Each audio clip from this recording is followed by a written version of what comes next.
Pro Group Management. Workers' comp that works for you.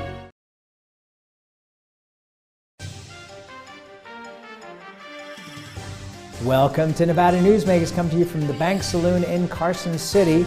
On the broadcast today, Doug Cannon joins us. He's the president and CEO of NV Energy, here for the whole show on an all-new Nevada Newsmakers.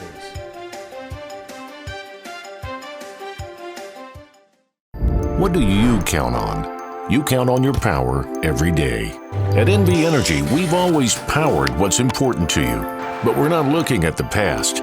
We're focused on the future. While our standards are high, our rates will remain low. And our commitment to renewables isn't just meeting standards, but leading the way. Because you can count on more than just your power. You can count on the company who brings it to you. That's our promise. You can count on it. Retail's impact on Nevada's economy? Enormous. 8,600 businesses, large and small, employing 145,000 workers.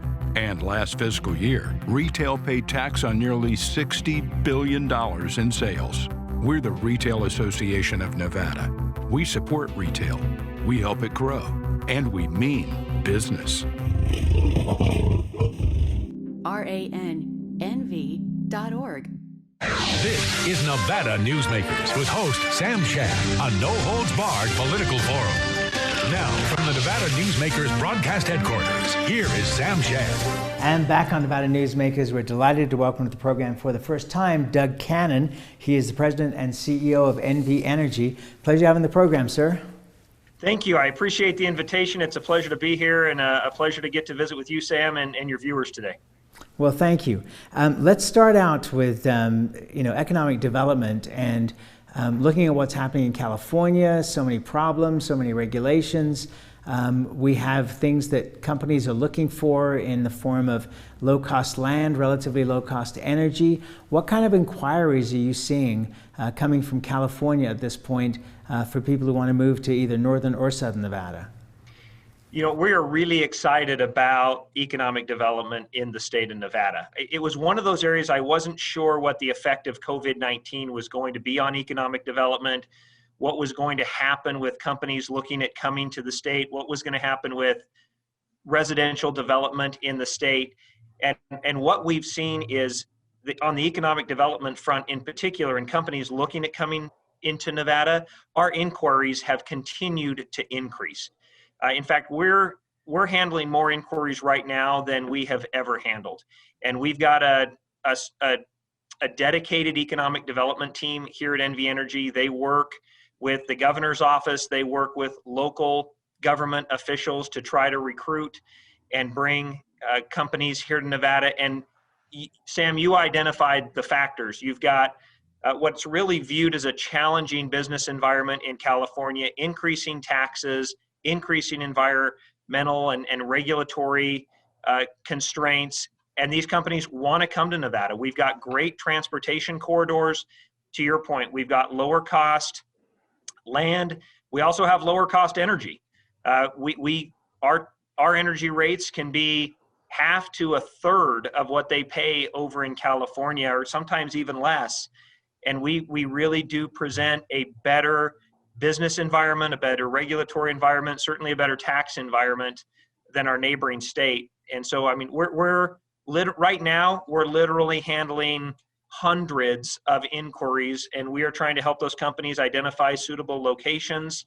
We're helping them find buildings that they can move into, and we're excited about what the future holds. I think as a state, we need to continue to focus on a very strong education system to make sure we have a qualified workforce to support these companies as they come to the state. And let's continue to focus on being a very business-friendly regulatory state. And I think the future's bright for Nevada. Are you seeing the inquiries relatively evenly spread out between northern Nevada and southern Nevada? We do. When a lot of these companies come, they'll start off inquiring on one end of the state or the other, but as you talk to them about the state as a whole, we really have seen that kind of even out, and they just start to look at where's the best location. For example, if it's a logistics company, where is their primary business center? Where's their primary delivery location? Is it more the Bay Area or is it more Southern California? And we can talk through what that customer's need is, where is their customer base, and you find the best location for them. So right now it really is spread out. We're seeing a lot of growth in both ends of the state. Obviously up in Reno, you see it up in the Tri-Center area, Innovation Park, and throughout the Truckee Meadows. Here in Southern Nevada, we see just a tremendous amount of growth in West Henderson. We see a tremendous amount of growth in the city of North Las Vegas and out by the racetrack and on out into Apex. So there's a lot of opportunity in the state right now.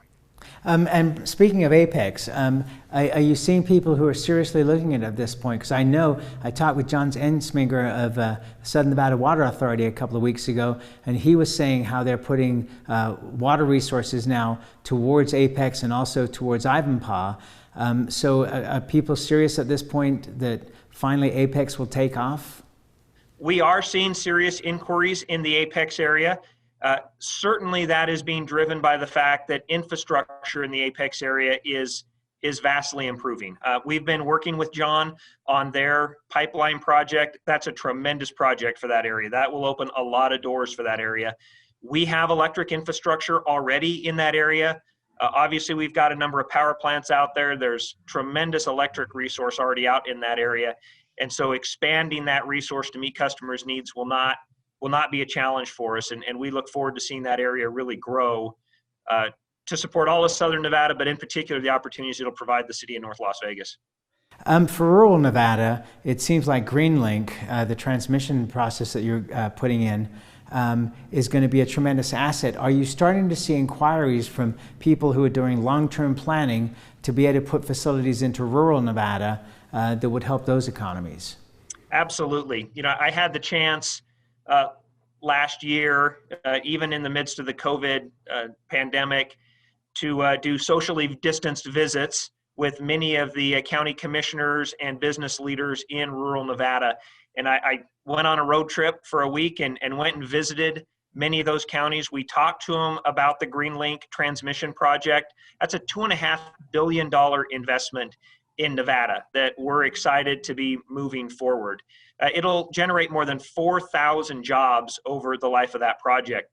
But really what's important with GreenLink is the additional, as you point out, Sam, the additional economic development opportunities that are going to come from that project. Thousands of additional megawatts of new renewable energy projects are going to be built along that route. We have inquiries regularly to when that transmission is going to be prepared so that those projects can start to be developed. And literally there are thousands of megawatts of projects just waiting for that transmission capacity to be made available. And that will create long-term sustainable jobs in rural Nevada. The energy future for rural Nevada is bright, and the opportunity to diversify the economy in rural Nevada with transmission, with renewable energy, it is an exciting prospect and one that we're certainly here to support and continue to drive forward. With looking at infrastructure bills, we keep our fingers crossed because we heard so many over the last 4 years, and now infrastructure is now hopefully the next phase of the government investment in the country. That will bring hopefully Wi-Fi and internet connections to rural Nevada that will really make that process much more likely to occur. I would agree with you, Sam. And one thing we're also looking at with our GreenLink project is, as a matter of course, we run fiber optic lines with our transmission lines. That allows us to do control operations on those lines, to understand when issues are arising with that line. But one thing that we're working with local and state officials on right now is actually oversizing the fiber optic infrastructure that we would include with GreenLink so that we can make some of that fiber optic capacity available to rural Nevada to start to increase that Wi-Fi or that interconnectability right now, so that whether it's education or whether it's business development, they will have that communication opportunity. All right, let's take a break. We'll come back much more with Doug Cannon. He's the president and CEO of NV Energy after this timeout. Get in on the action at the Tamarack Casino in March. Win your share of the $75,000 Mad Money giveaways now through March 31st. Plus 5 times points every Friday. good times, a train wreck. Because of UMC, I'm putting my free time to good use. Because of UMC, she keeps me on my toes. Because of UMC and this guy, I'm here. UMC, the highest level of care in Nevada. The signs and symptoms of cataracts can start out small with subtle changes in your vision. So don't wait. Be proactive and take your vision into your own hands. If you're experiencing the onset of cataracts or just have questions, contact your eye care professional or call Eye Care Associates of Nevada today. Dr. Hiss has years of experience specializing in the surgical correction of eye disorders and has completed over 84,000 vision correcting procedures. At Eye Care Associates of Nevada, we'll change the way you look at the world.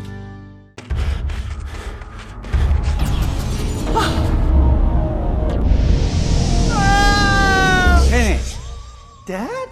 What are you learning? This place is great. Huh? You gotta try this. Wow, this stuff is great. People are gonna love it. Yes. Yes, they will. Get in on the action at the Tamarack Casino in March. Win your share of the $75,000 Mad Money giveaways now through March 31st. Plus 5 times points every Friday. Ooh, your good times, a train wreck. This is Nevada Newsmakers. And back on Nevada Newsmakers, we continue our conversation with Doug Cannon. He's the president and CEO of NV Energy. So Doug, Chris Brooks dropped a bill yesterday that's $100 million that is all about electricity. Would you give us just a brief headline of what was contained in that? Because I know that NV Energy obviously was involved in putting that together. Yeah, really what we're looking at here is Governor Sisolak has announced a carbon reduction plan for the state of Nevada. We take carbon reduction very seriously. It really started years ago for NV Energy, focusing on reducing carbon. And at this point, we have retired all of the coal generation that serves Southern Nevada. We've seen more than a 50% decrease in carbon emissions from the electricity sector. And as we continue to develop more and more renewables, that'll continue to go down. So the number one contributor to carbon emissions today in our environment is car tailpipes. And so we really have to take a hard look at how do we reduce carbon emissions from transportation if we're going to make serious headway on the carbon reduction discussion. And so we looked at that issue. Some of our state leaders came to us and wanted to have conversations with us about the role that we could play in reducing carbon emissions in the transportation sector. And obviously the real opportunity there is electrification of the transportation grid. One of the primary impediments to large-scale adoption of electric vehicles is charging infrastructure. We've all heard that term, range anxiety. People get nervous. Are they going to be able to get to where they want to go on a charge, especially in a rural state like Nevada, where there can be long distances between destinations? And so what this bill is really intended to do is make an initial investment in Nevada in order to get that transportation infrastructure in place and help drive greater adoption rates, which is then in turn going to reduce carbon emissions in our state and make it a much more sustainable future for generations to come. So we're excited about the opportunity to bring that investment to the state. Plus, the timing's good. It's going to put people to work. It's going to create economic development, and we're excited about that. Okay, so I mean, realistically, when you look at this, there are thousands of gas stations across the state, across the country, but by comparison, minimal amounts of charging stations, and so that plays into the anxiety factor. At this point, there are few enough electric vehicles that there's not a big line being backed up. We're hearing conversations now about stations where you might drive in and somebody will trade out your energy pack in your car for another energy pack. Are you hearing about that? Yeah, I know there's a lot of different technologies being looked at right now to try to solve the charging timing. We all know right now, from what I hear, the average gas station stop takes between 5 and 8 minutes to get your tank filled up. We're all used to that. Charging right now, it can take 30 minutes to an hour with even some of the fast chargers that we have. I know there's a number of companies that are looking at that. I read an article over the weekend about an Israeli firm that has made breakthroughs and claims that they're going to be able to get the charging time down on a battery to the same time as a gas stop, between 5 and 8 minutes. And so I suspect we continue to see a lot of technology advances in this area, and that charging time will come down, and it will help make that infrastructure far more user-friendly, and will, I think, start to fit into people's lifestyle better, and we'll see that will help adoption rates with electric vehicles. Do you see the current gas stations converting to becoming electric charging stations and making it part of their business? Or is this something that NV Energy would actually adopt as a business, where you would build charging stations across the state and then lease out property on that land to mini marts to offset the cost? How would that work? Yeah, I mean, certainly moving away from a carbon-based economy, a carbon-based transportation infrastructure, it's going to cause business disruption. We see that throughout businesses, and it's going to cause businesses to change their models. I will tell you, NV Energy is very interested in playing in the electric vehicle space. It's an area where we're interested in meeting the needs of our customers. We want to be a one-stop shop for our customers' energy needs, and we want to make energy use easy for Nevadans. We're a company that's been around for more than 100 years. We have a long relationship with our customers. We've been meeting the needs of Nevadans for generations, and we're excited about what this next generation of Nevadans are going to need for their energy. It's all of a sudden going to be transportation. It's going to be more about distributed energy resources. It's going to be a different type of energy product, but we are very focused on meeting those needs for generations to come, and absolutely see a role for NV Energy in vehicle electrification. Okay, so to go back to my original point there, so are we going to, in 10, 15 years, drive up to an NV Energy power plant and mini mart, or is it going to be private enterprise that funds that? Obviously, you're going to supply the electricity. Sure. I don't think we get into the mini mart business, Sam, but I do think you will see NV Energy chargers out there, absolutely. And I think you could drive up to an NV Energy charger at a gas station, or at your place of work, or at a hotel casino in the giant parking lots. I mean, we want to continue to attract that crowd out of Southern California who can drive over on Friday evening and spend the weekend and leave their money here and drive back to, Southern California. That's good business for Nevada. That helps our tax base. And so we'd love to work with the major casinos along the Strip and throughout the state to put charging infrastructure in, so that we are attracting that Southern California customer. And we want to make it easy for our customer, whether it's at their home or their place of work, or while they're shopping at whatever supermarket or store they may be at, they are able to charge their car or whatever their vehicle is, and do it conveniently, do it easily, so that they don't have to build their lifestyle around charging, but instead the charging just fits into their lifestyle. So one of the things that I wanted to talk to you about was, you've got the $2.5 billion project. Now we've got Chris Brooks with another $100 million. The way that the system works, for those that may not understand it, is that you get those costs back by working with the PUC, and those charges go out to the ratepayers. At what point, because I mean, everybody wants clean energy, everybody wants, carbon neutral, but the cost factor is going to be a consideration. At what point do you think that there's going to be pushback from the public if they start seeing their power bills going up significantly to pay for all of this? Costs are something we're very focused on and very concerned about. I'd like to go back just a little bit in history to highlight how focused on costs we've been. If you look back since 2013, NV Energy has not asked for an increase in its rates. In fact, we have lowered our rates both in northern Nevada as well as southern Nevada for the past decade, essentially. And in fact, just this last fall, we were able to give our customers in southern Nevada $120 million one-time credit. And then in January, we reduced those rates another $93 million. Now, the rate reductions in and of themselves are important. I want to highlight what we did in that period of time. We, in fact, retired all of the coal generation that we had in southern Nevada.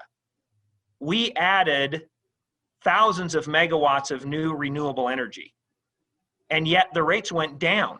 And so I think there's this concept that renewables and reducing carbon is automatically going to increase rates, and history just simply doesn't prove that out, at least in Nevada.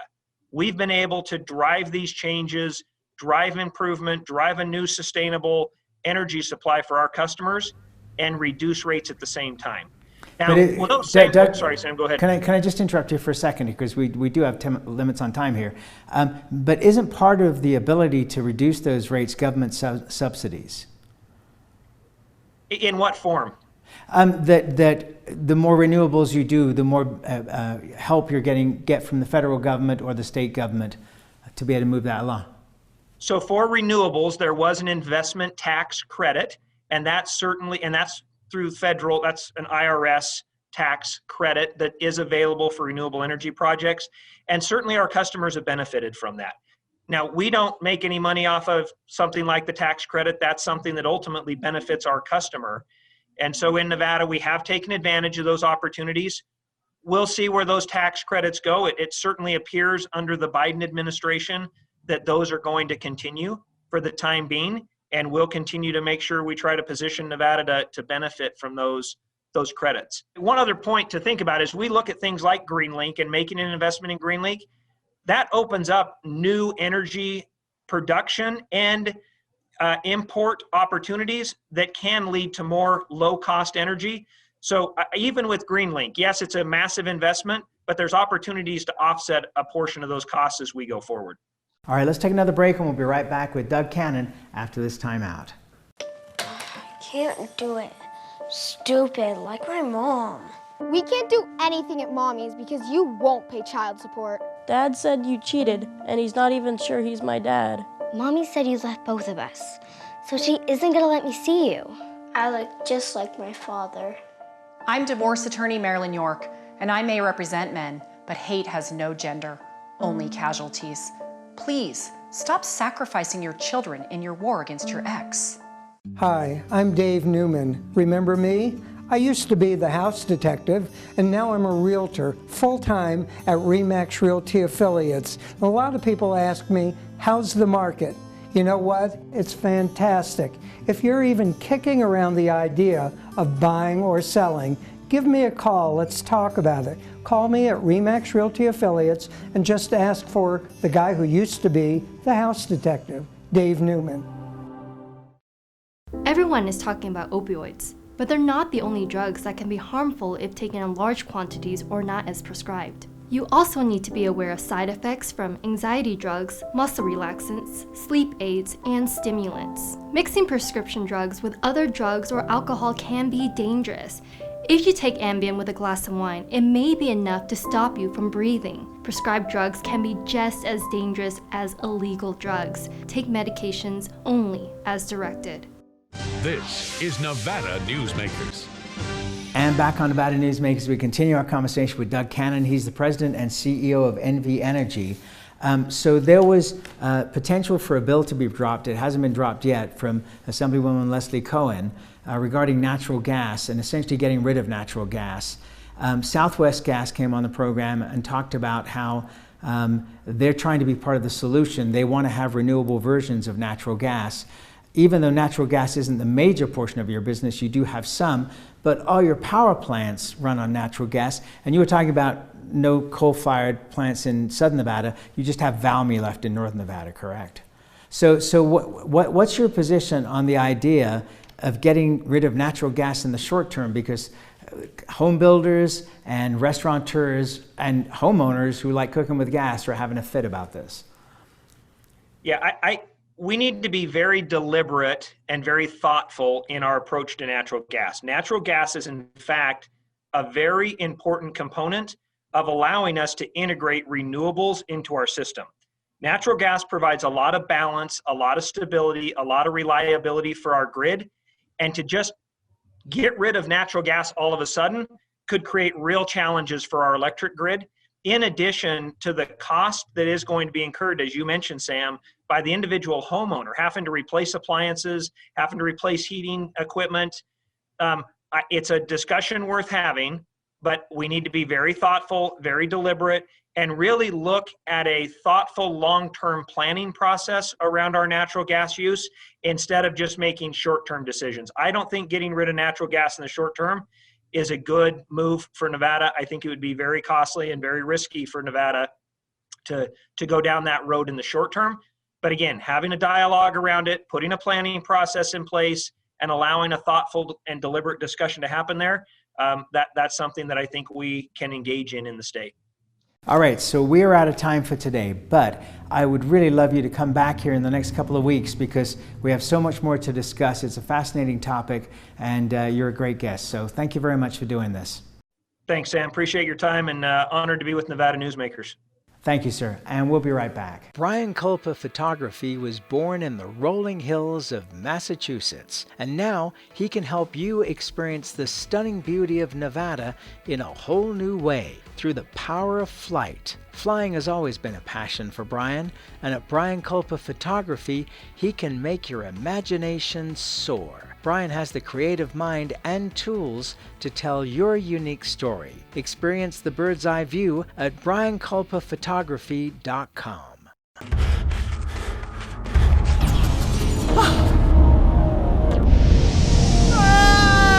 Penny, Dad?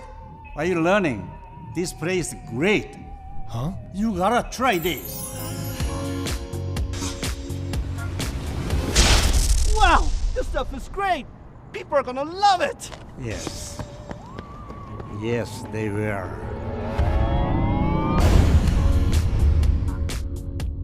As you know, Reno is booming. Toll's development company is helping it grow with insightful design and development, building community with every project, adding beauty, adding excitement, emphasizing our shared humanity. Reno is becoming bigger. Toll's development is helping it become better, more livable, more enjoyable. To learn more, go to tollsdevelopment.com. tollsdevelopment.com. Pro Group Management specializes in providing industries with the necessary components to satisfy and exceed workers' comp requirements. Every business has unique needs and specific regulations. Pro Group Management stays ahead of the curve, providing up-to-date services to keep your industry in top form. Discover how we simplify your tasks, improve efficiency, and reduce expense to keep you moving in a positive direction. Pro Group Management. Workers' comp that works for you. As always, you can watch Nevada Newsmakers on television, radio, audio and video, podcasts, and YouTube. We'll see you on the next broadcast coming to you from Carson City. See you then.